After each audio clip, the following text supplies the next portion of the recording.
Dok na dedu gledam, ko na dalekog pretka, u danima velike subote i petka, mislim da bi trebalo poći iz početka.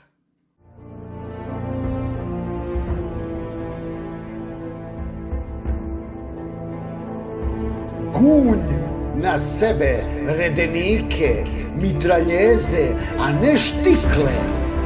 Kakav si to unuk Bajo, zašto si se našminkao?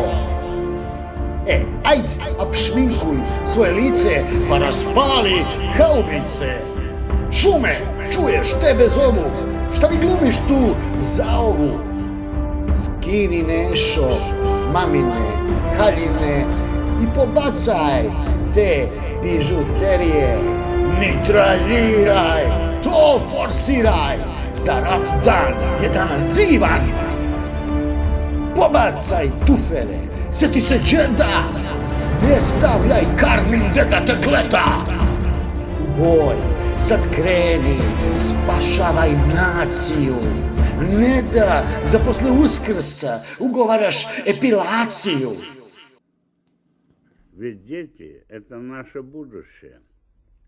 Им придется продолжать дело своих отцов и матерей.